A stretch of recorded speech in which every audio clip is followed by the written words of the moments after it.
CPIM കേന്ദ്ര committee അംഗവും മുൻ മന്ത്രിയുമായ EP ജയരാജന്റെ ആത്മകഥ ഇതാണ് എന്റെ ജീവിതം പ്രകാശനം ചെയ്തു.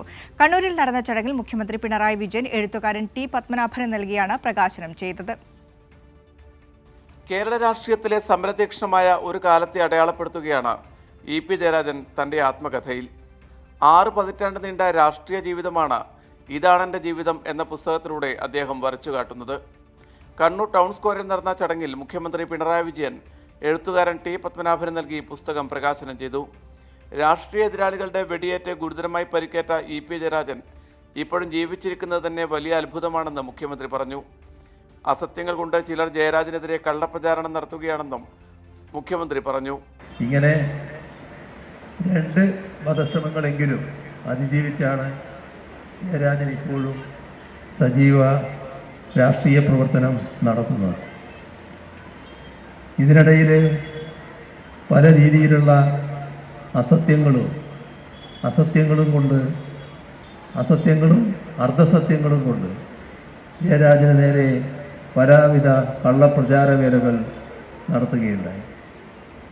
കഴിഞ്ഞ തെരഞ്ഞെടുപ്പ് കാലത്ത് ജയരാജൻ്റെ ആത്മകഥ എന്ന് പറഞ്ഞ് വീണ്ടും കട്ടൻ ചായയെയും പരിപ്പുവടയെയും പരിഹാസ പ്രയോഗമായി ഉപയോഗിക്കാൻ ശ്രമിച്ചത് നാം കണ്ടതാണ്.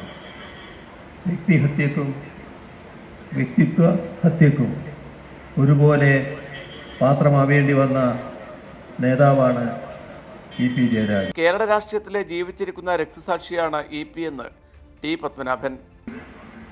ജീവിച്ചിരിക്കുന്ന ഒരു രക്തസാക്ഷി.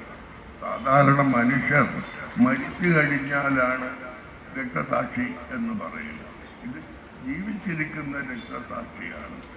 തനിക്കെതിരായ കള്ളവാർത്തകൾക്ക് പിന്നിൽ ആസൂത്രിതമായ ശക്തിയുണ്ടെന്ന് മറുപടി പ്രസംഗത്തിൽ EP ജയരാജൻ പറഞ്ഞു.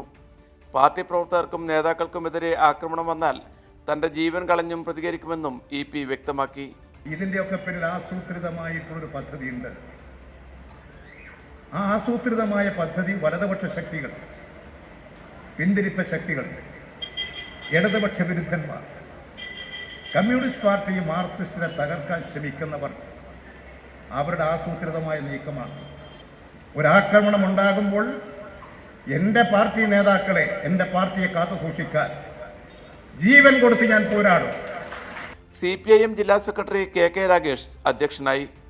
ചടങ്ങിൽ സാമൂഹ്യ രാഷ്ട്രീയ സാംസ്കാരിക മേഖലകളിലെ നിരവധി പ്രമുഖർ പങ്കെടുത്തു. കൈരളി ന്യൂസ്, കണ്ണൂർ.